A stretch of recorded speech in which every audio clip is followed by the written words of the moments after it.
Hello and welcome to Sriram Science. So today we will be discussing a very important topic, and that is India-Philippines ties upgraded to strategic partnership. Okay, now why this is important? क्यों ये इतना important हो जाता है?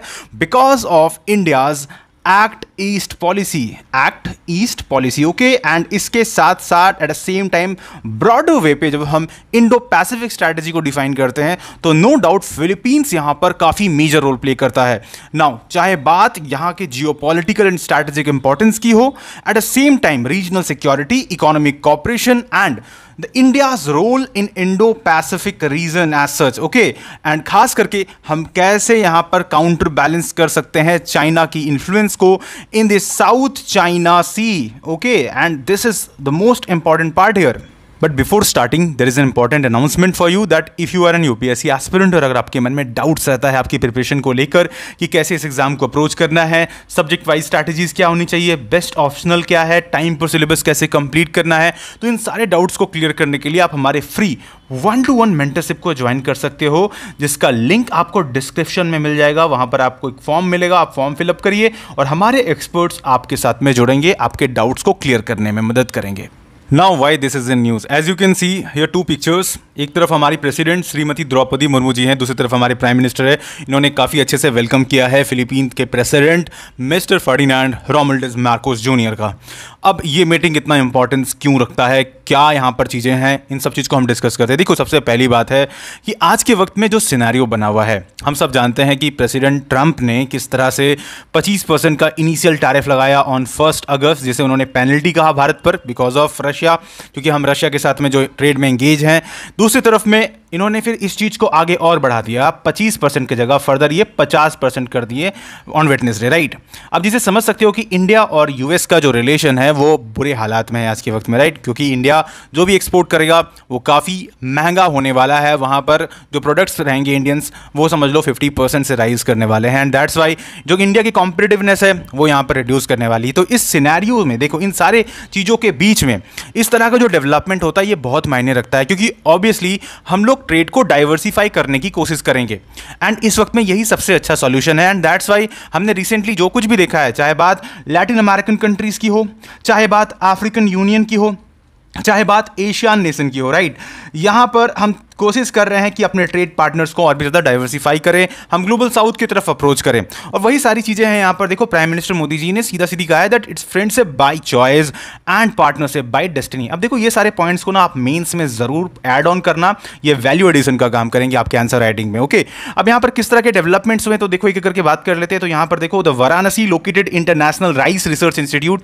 Regional centre is working on ultra low glycaemic index rice. This is one point. At the same time, we are also working on both taste and health here. Okay, ये important point हो गया. इसके साथ साथ ये दोनों ही country मिलकर हम अभी क्या करने वाले हैं, अपने पार्टनरशिप को और बेहतर करने वाले हैं. एट द सेम टाइम हम काफ़ी सारी इंफ्रास्ट्रक्चर प्रोजेक्ट पर भी कहीं ना कहीं इन्वेस्ट करेंगे फिलीपींस में. तो इससे दोनों ही देश के बीच का जो इंगेजमेंट है वो काफ़ी तेजी से बेटर होगा, एंड नो डाउट ये काफ़ी मेजर रोल प्ले करने वाला है, specifically with respect to countering China in South China Sea, right. China का जो एंगल है वो सबसे ज्यादा इंपॉर्टेंट है, क्योंकि चाइना इस चीज को देखकर बिल्कुल भी खुश नहीं रहने वाला है. ओके, तो चाइना डेफिनेटली रिएक्ट किया है ऑलरेडी. मैं भी बताऊंगा आपको कि क्या उन लोगों ने रिएक्ट किया है. इसके साथ साथ देखो, यहां पर बहुत इंपॉर्टेंट चीज ये भी ऐड किया गया है प्रेसिडेंट के द्वारा दैट देखो, हमारे इंडिया की जो एक्ट ईस्ट पॉलिसी है, महासागर विजन है, और खास करके ब्रॉडर इंडो पैसिफिक जो है एस्पेक्ट, वो यहां पर बहुत जरूरी हो जाता है. और इन सब चीज को सेव करने में फिलीपींस का रोल यहां पर डेफिनेटली एक काफी मेजर रोल होगा, और इंडिया का जो एंगेजमेंट है वो जितना अच्छे से एज सच फिलीपींस के साथ यहां पर बढ़ेगा, नो डाउट ये इंडिया की एज सच स्ट्रैटेजिक इंपॉर्टेंस को और ज्यादा बेहतर करेगा. वहां पर जो स्ट्रैटेजिकली हम और भी ज्यादा स्ट्रांग हो पाएंगे उस रीजन में टू काउंटर चाइना है, right. Now at the same time it is very important to understand the geopolitical importance of Philippines as a country. Okay, तो आपको यहाँ पर मैप दिख रहा होगा, और अगर हम जूम करें तो हियर यू हैव फिलीपींस, जो कि इन बिटवीन है South China Sea and Pacific Ocean के. ऑल्दो यहाँ पर सेलेब सी दिखता है आपको, वेस्ट की तरफ में साउथ चाइना सी है और ईस्ट की तरफ में आपको पैसिफिक ओशन देखने को मिलता है. नाउ इसकी ज्योग्राफी को समझना बहुत ज़रूरी है. तो सबसे पहली बात यहाँ पर ये होता है कि देखो, ये जो फिलीपीन एज अ कंट्री है ये आर्काई पैलेगो है, ठीक है. इसकी कंपोजिशन के बारे में जब बात करते हैं तो ये आर्काई पैलेगिक नेचर का है. ओके, दैट मीन्स ये वॉल्केनिक ऑरिजिन से बने हैं, ओके एंड यहाँ पर आपको कई सारे नंबर्स ऑफ वॉल्केनोज देखने को मिलते हैं। एट द सेम टाइम कई सारे ग्रुप ऑफ आइलैंड्स भी हैं यहाँ पर। और जब हम आइलैंड्स के बारे में बात कर रहे हैं तो 7,641 मतलब 7,641 आपके छोटे छोटे आइलैंड्स यहाँ पर दिखते हैं। अब इन आइलैंड्स को 3 मेजर ग्रुप्स में डिवाइड किया जाता है। Now what are these groups, very important for exam. Again आप ऐसे कर लो इसे, दो नदर्न पार्ट है, एक सेंट्रल पार्ट है एंड सदर्न पार्ट है। नदर्न पार्ट को हम कहते हैं ल्यूजोन, ओके हम कहते हैं ल्यूजोन। सेंट्रल पार्ट को हम कहते हैं विसायाज एंड आपका सदर्न पार्ट में जो है and that is basically Mindanao, okay Mindanao, okay very important. Now आपका जो नदर्न पार्ट है यहाँ पर इसकी कैपिटल है and that is basically Manila, okay Manila. तो ये की फैक्ट्स बहुत इंपॉर्टेंट हो जाते हैं। इसके अलावा अगर हम बात करें तो एक वास्ट कोस्ट लाइन देखने को मिलता है definitely because of the reason is here archipelagic nature and करीब 36,000 के आसपास किलोमीटर का ओवरऑल कोस्ट लाइन देखने को मिलता है। एंड इस वजह से यहाँ पर देखो जो साउथ चाइना सी वाला एस्पेक्ट है वहाँ पर देखो चाइना काफ़ी ज़्यादा अपनी इन्फ्लुएंस यहाँ पर रखता है। एक बड़ा इंपॉर्टेंट चीज़ ये भी है। और फिलीपींस और चाइना के बीच में पहले भी यहाँ पर ऑलरेडी जो ओवरऑल मतलब एक्सक्लूसिव इकोनॉमिक जोन को लेकर जो दिक्कत है वो डेफिनेटली यहाँ पर बना रहता है। तो वो एक इशू हमेशा है एंड नो डाउट यहाँ पर देखो अगर इंडिया की इन्फ्लुएंस बढ़ती है एंड इंडिया का यहाँ पर अगर पार्टनरशिप और बेहतर होता है तो ऐसे में चाइना इसे अपने ऊपर बहुत बड़ा थ्रेट समझेगा, नो डाउट। और वो ऑब्वियसली अभी से कहीं ना कहीं इस पर क्वेश्चन उठाना स्टार्ट कर दिया, हम अभी आगे डिस्कस करेंगे उसको। और देखो अब ज्योग्राफी के एस्पेक्ट से यहाँ पर और कुछ चीज़ें इंपॉर्टेंट है जिसे हम समझ लेना है। जैसे कि आपको यहाँ पर मिंदानाओ जो कि सदर्न पार्ट है यहाँ पर आपका हाईएस्ट पीक आपको देखने को मिलता है and that is basically Mount Apo, okay Mount Apo, okay ये सदर्न पार्ट वाले में आ जाता है ग्रुप ऑफ आइलैंड्स में एंड इसकी ओवरऑल हाइट जो है that is around 2,954 metre, okay. इसके अलावा कई सारे एक्टिव वॉल्केनोज है जैसे कि मायोन वॉल्केनो हो गया, ताल वॉल्केनो हो गया, एक्सटेंसिव कोरल रीफ देखने को मिलता है आपको, राइट। तो बायोडाइवर्सिटी के लिए भी ये बहुत इंपॉर्टेंट हो जाता है, नो डाउट अबाउट दैट। तो ये इसलिए कहीं ना कहीं एज अ कंट्री फिलीपींस यहाँ पर बहुत इंपॉर्टेंस होल्ड करता है। Now when we discuss about geopolitical importance as such तो सबसे पहला पॉइंट ही निकल कर आता है साउथ चाइना सी का इशू, ओके साउथ चाइना सी। नाउ यहाँ पर देखो फिलीपींस हमेशा ये क्लेम करता आया है कि देखो चाइना कंटिन्यूसली अपनी टेरिटोरियल क्लेम्स को बढ़ाते जा रहा है, चाहे बात स्पार्टली आइलैंड की हो, स्कारब्रॉक सोल की हो, ये सब आइलैंड्स जितने भी हैं वहाँ पर चाइना अपनी एक्सक्लूसिव इकोनॉमिक जोन को कहीं ना कहीं एक्सपैंड करता है। और जिससे इवन जो मतलब एज सच यूएन क्लॉज के तहत से, ओके यूएन क्लॉज के तहत से एक्सक्लूसिव इकोनॉमिक जोन्स जो डिफाइन होते हैं चाइना उसे यहाँ पर साउथ चाइना सी में मानता ही नहीं है। तो इस पॉइंट को लेकर भी जो एज सच यहाँ पर डिस्प्यूट था जिसे आर्बिट्ररी रूलिंग जब आई थी तो उसको भी चाइना ने एज सच नेग्लेक्ट कर दिया था यहाँ पर। अब इंडिया हमेशा से ही इस पॉइंट पर खड़ा रहा है कि इस ओवरऑल रीजन के अंदर पे स्टेबिलिटी बनी रहे और खास करके चाइना की जो एज सच रीजनल डोमिनेंस है उसको यहाँ पर काउंटर किया जाए। तो नो डाउट यहाँ पर इंडिया का रोल जो होता है वो बहुत बड़ा हो जाता है। तो पहला एस्पेक्ट तो यही कि साउथ चाइना सी का जो एंगल है यहाँ पर डायनामिक्स है। दूसरा आपका यहाँ पर सबसे इंपॉर्टेंट हो जाता है इंडिया की act east policy, right. India की जो एक्ट ईस्ट पॉलिसी है इसके हिसाब से कहीं ना कहीं आप ऐसा समझ लो कि फिलीपींस यहाँ पर सेंट्रल रहने वाला है। क्यों मैं कह रहा हूँ, बिकॉज फिलीपींस का जब हम रोल देखते हैं एज सच यहाँ पर तो सबसे पहले 2014 में देखो ये लॉन्च किया गया इस पॉलिसी को जिसका एम ये है कि अल्टीमेटली हम इंगेजमेंट को बढ़ाएंगे south east Asian and Indo Pacific countries में। एंड फिलीपींस यहाँ पर एक नेचुरल पार्टनर के तौर पर सामने आता है due to its strategic location and alignment with India's vision of free open and inclusive Indo Pacific trade overall, right. तो ट्रेड फ्लो को भी यहाँ पर मैनेज करने में नो डाउट यहाँ पर काफी मेजर रोल रहने वाला है। तो वो भी कहीं ना कहीं इंपॉर्टेंस रखता है। और खास करके जब हम बात कर रहे हैं डाइवर्सिफिकेशन के बारे में आज के वक्त में हम एक अपने जो मतलब किसी एक स्पेसिफिक कंट्रीज की तरफ में हम ये नहीं रखना चाहते हैं कि उन पर ही सारा कुछ हमारा एज सच दारोमदार है, वैसा नहीं है, बल्कि यहाँ पर हम स्कोप्स और भी ब्रॉड कर रहे हैं अपना, वो बड़ी चीज हो जाती है।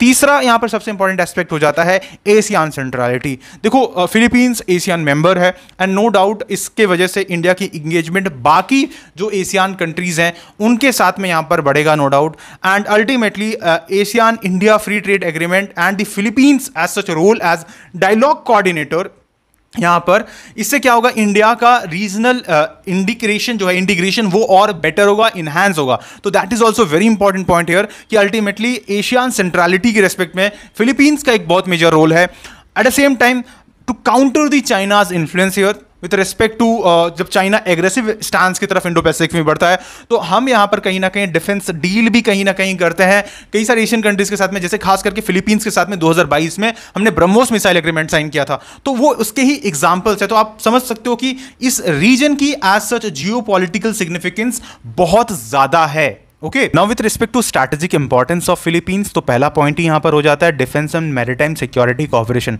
जिसका एग्जांपल एक आपका जैसे मैंने डिस्कस किया 2022 की जो ब्रह्मोस मिसाइल डील था वो यहां पर शामिल है। ओके, इसके साथ देखो यहां पर आईटेक भी साइन हो रखा है। आईटेक stands for that is Indian technical and economic cooperation. ये एक ऐसा प्रोग्राम है जिसके तहत से फिलीपींस की जो एज सच आर्म्ड फोर्स है, मिलिट्री है, उनको हम एज सच मॉडर्नाइज्ड करने का प्रयास कर रहे हैं यहाँ पर, राइट। तो इसमें भी एक अहम पहल है। इसके साथ अगला जो इंपॉर्टेंट चीज़ है वो है आपका IFCIOR। Okay, no what's this? This is basically information fusion centre for Indian oceanic region. अब यहाँ पर क्या होता है कि जो भी मेरीटाइम डोमेन, जैसे उसमें अवेयरनेस हो गया, कोऑर्डिनेशन हो गया, कुछ की क्रिटिकल इशूज़ जो हो गए जैसे कि पायरेसी हो गया, राइट, इलीगल फिशिंग हो गया, नॉन ट्रेडिशनल सिक्योरिटी थ्रेट्स हैं, इन सबको यहाँ पर कहीं ना कहीं डील करने के लिए एंड खास साथ इन सबसे रिलेटेड अवेयरनेस एंड कोऑर्डिनेशन बनाने के लिए इसका एक बड़ा इंपॉर्टेंट रोल रहता है। दूसरी तरफ में देखो और क्या है, तो यहाँ पर as such with respect to economic and trade synergies के रिस्पेक्ट में जब हम बात करते हैं, तो बायलैटरल ट्रेड जो है एज ऑफ 2023-2024, तो फिलीपींस के साथ में टोटल अराउंड $3.53 बिलियन का ओवरऑल बायलैटरल ट्रेड है। तो इस चीज़ को हम डेफिनेटली और बूस्ट करना चाहेंगे और कहीं ना कहीं बढ़ाना चाहेंगे। खास करके हम जो भी एक्सपोर्ट करते, चाहे बात फार्मास्यूटिकल्स की हो, इंजीनियरिंग गुड्स की हो, राइस की हो, ऑटोमोबाइल पार्ट्स की हो, तो इनको कहीं ना कहीं हम बढ़ाना चाहेंगे। और फिलीपींस का भी खास करके वहाँ से सेमीकंडक्टर हो, कॉपर हो, फूड रिलेटेड इनपुट्स हो, तो यहाँ पर भी इसको कहीं ना कहीं दोनों ही देश मिलकर एक दूसरे के टाइज को और बायलैटरल ट्रेड को यहाँ पर इंक्रीज करना चाहेंगे। और आफ्टर दैट इंफ्रास्ट्रक्चर और इन्वेस्टमेंट में भी हमने जैसे कहा है, अभी रिसेंटली प्रेसिडेंट जो आए हैं इनके साथ भी बात हुआ है दैट हम इन्वेस्टमेंट को फिलीपींस में बढ़ाएंगे यहाँ पर, राइट, ज़्यादा करके ओवरऑल। जैसे कि फिलीपींस में हमने ये कहा है कि ओवरऑल जैसे हमारा गति शक्ति प्लेटफॉर्म है, ठीक है, उसको हम इंफ्रास्ट्रक्चर को अलाइन करने की कोशिश करेंगे वहाँ पर भी फिलीपींस के साथ में। तो ये भी एक बड़ा इंपॉर्टेंट एस्पेक्ट है जो कि यहाँ पर कहीं ना कहीं हम बात रखे हैं। Now at the same time regional stability and rule based order, जहाँ पर हम बात करते हैं shared vision for the Indo Pacific reason, जहाँ पर UN क्लॉज को मानकर चीज़ें सब कुछ बेटर तरीके से वर्क करे और चाइना का जो एज सच एक्सपेंसन जो है खास करके साउथ चाइना सी वाले रीजन पर, उसको कहीं ना कहीं काउंटर करना। And after that alignment with Quad कहीं ना कहीं objectives which is also very important here. Okay, हालांकि फिलीपींस क्वाड का मेंबर तो नहीं है, but it's strategic alignment with India which is as India a Quad member, it complements the Quad objective of ensuring maritime security here. Okay, तो क्योंकि Philippines भी advocate करता रहा है विद रिस्पेक्ट टू मतलब freedom of navigation in the Indo Pacific region, South China Sea, तो वो सारे पॉइंट्स कहीं ना कहीं अलाइन होते हैं हमारी जो क्वाड के एस्पेक्ट्स हैं उनके साथ में। ऑल्दो देखो इन सब के साथ soft power and people to people ties तो वो डेफिनेटली हमेशा रहेगा, क्योंकि हमारा जो शेयर्ड हिस्ट्री है वो भी कहीं ना कहीं यहाँ पर मायने रखता है। खास करके बुद्धिज्म हो गया या हिंदुइज्म के ट्रेसेस हमें वहाँ पर भी देखने को मिलता है, उनकी कल्चरल इन्फ्लुएंस में देखने को मिलता है, राइट। कई सारे ऐसे मतलब स्टूडेंट्स है, फिलीपींस के स्टूडेंट्स है, वो यहाँ पर स्टेम ब्रांच को स्टडी करने आते हैं इंडिया में, तो ये सब चीज़ कहीं ना कहीं डेफिनेटली इसका ही पार्ट है। एंड आफ्टर दैट कुछ चैलेंजेस भी यहाँ पर कहीं ना कहीं शामिल है, जैसे हमने डिस्कस कर लिया पहले ही, चाइना का रीजनल इन्फ्लुएंस हो या इकोनॉमिक कॉन्स्टेंट्स हो, ये सब कुछ मेजर चैलेंजेस है। एंड इसके साथ साथ geopolitical sensitivities also, because south China वाली रीजन पर एज सच चाइना का जो टेंशन है वो कंटिन्यूसली कहीं ना कहीं रहता है। और अगर मान लो यहाँ पर इंडिया की जो नेवल प्रेजेंस है अगर वो साउथ चाइना सी पर अगर हो जाती है, तो इससे प्रॉब्लम ये भी है कि फिर फिलीपींस पर प्रेशर कहीं ना कहीं पड़ने लगेगा चाइना की तरफ से, एंड अल्टीमेटली फिर फिलीपींस थोड़ा मॉडरेशन की तरफ में जा सकता है, ताकि इंडिया के साथ में जो ओवरऑल इंगेजमेंट है उसको अवॉइड किया जाए। तो ऑल दो ये चीज़ कहीं ना कहीं बैलेंस करना पड़ेगा ओवरऑल यहाँ पर, तो that's why this part is very important. And all दो हमने यहाँ पर जैसे कहा कि कुछ चीज़ों पर हमको ध्यान देना पड़ेगा, एंड वो क्या है एक एक करके अगर हम बात करें यहाँ पर, तो deep in the defence collaboration here हम धीरे धीरे करके ही कहीं एक्सपैंड करें आईटेक प्रोग्राम को, ओवरऑल फिलीपींस के नेवल एयरफोर्स को ट्रेनिंग प्रोवाइड करें, वहाँ पर मॉडर्नाइजेशन को सपोर्ट करें, राइट, जॉइंट नेवल एक्सरसाइजेस करें, ये सारी चीज़ें कहीं ना कहीं एक मेजर रोल प्ले करेंगी। At the same time we need to accelerate the economic integration here, इसके तहत से क्या है, we need to fast track PTA negotiations here, preferential trade agreement जो होता है उस पॉइंट के रिस्पेक्ट में we need to focus on pharmaceuticals, electronics, digital services here, right. After that strengthening maritime cooperation also, तो ये भी बहुत जरूरी है, जैसे हमने कहा IFC IOR के बारे में, वो काफ़ी इंपॉर्टेंट होता है, उसको अच्छे से इंटीग्रेट करना इस रीजन में। ओके, आपस में एक दूसरे के साथ में इंटेलिजेंस शेयरिंग करना, वो कहीं ना कहीं यहाँ पर किया जा सकता है। Leverage soft power also, scholarship को इंक्रीज करना फिलिपिनो स्टूडेंट्स के लिए इंडियन यूनिवर्सिटीज में, खास करके स्टेम्स एंड मेडिसिन डिपार्टमेंट वाला क्षेत्र जो है वहाँ पर। After that aligning with Asian and quad, ये हमने ऑलरेडी डिस्कस कर लिया। सो दैट्स वाई देखो यहाँ पर फिलीपींस एक काफ़ी इंपॉर्टेंट कहीं ना कहीं पार्टनर हो जाता है विद रिस्पेक्ट टू इंडिया, जब बात आता है इंडो पैसिफिक रीजन का और साउथ चाइना सी वाला इशूज को लेकर, राइट। तो नो डाउट यहां पर फिलीपींस लॉन्ग रन में काफी मेजर रोल प्ले करने वाला है। बस हमें क्या करना है, हमें कहीं ना कहीं देखो बैलेंस आउट करना पड़ेगा चीजों को अच्छे से। जो यहां पर मेजर हर्डल्स है हमें फोकस भी करना पड़ेगा उस तरफ में, क्योंकि देखो आज के वक्त में क्या हो गया है कि हमारी फॉरेन पॉलिसी थोड़ा सा ज्यादा ही चला गया है कहीं ना कहीं वेस्टर्न एस्पेक्ट्स की तरफ में। उसको कहीं ना कहीं हमें बैलेंस करते हुए हमें आज के वक्त में ग्लोबल साउथ, मतलब लैटिन अमेरिकन कंट्रीज हो गया, अफ्रीकन यूनियन हो गया, and eight the same time हम जब मतलब इस तरफ साउथ ईस्ट एशियन कंट्रीज को देखते हैं तो उधर भी कहीं ना कहीं हमें फोकस करने की जरूरत है। इससे कहीं ना कहीं हम अपने आप को डाइवर्सिफाई कर पाएंगे। तो ओवरऑल अगर इस तरह का थ्रेट कभी आएगा भी तो हम उसे अच्छे से टैकल कर सकते हैं। एंड आफ्टर दैट यहाँ पर एक क्वेश्चन है, प्रीवियस ईयर क्वेश्चन है, 2018 में पूछा गया था। Consider the following pairs regions some time countries mentioned in news, like यहाँ पर बताया गया Catalonia Spain, Crimea with Hungary, okay, Mindanao with Philippines, Oromia with Nigeria. अब अगर आपने इस लेक्चर को अभी सुना है तो आप इजीली आप कहीं ना कहीं इस क्वेश्चन की तरफ जा सकते हो। सही आंसर आप कमेंट सेक्शन पर दीजिएगा, सही होने पर हम हार्ट जरूर देंगे। ओके, आप सब इसको कहीं ना कहीं अटेम्प्ट करिए, ये प्रीवियस ईयर क्वेश्चन है, बहुत इंपॉर्टेंट। इस तरह के क्वेश्चंस ट्रेंड में रहते हैं और हमेशा प्रीलिम्स में पूछे जाते हैं। आफ्टर दैट देखो एक काफ़ी इंपॉर्टेंट अनाउंसमेंट इस बात की भी है कि देखो अभी रक्षाबंधन नज़दीक है, फेस्टिवल सीजन है, तो ऐसे में प्रीलिम्स कम मेंस 2026 के लिए अगर आप प्रिपेयर कर रहे हो तो यहां पर आपके लिए एक मैसिव डिस्काउंट ऑफ 25% जो कि 9 अगस्त तक एक्टिव रहेगा अभी। एंड आप परस्यू कर सकते हो हमारे 1 साल की इधर फाउंडेशन कोर्स को, जो कि स्टार्ट हो रहा है, बैच स्टार्ट हो रहा है सितंबर 2 से। तो देर मत कीजिए, अभी के अभी इस ऑफर को अवेल करिए। मिलते हैं अगले लेक्चर में। Thank you so much.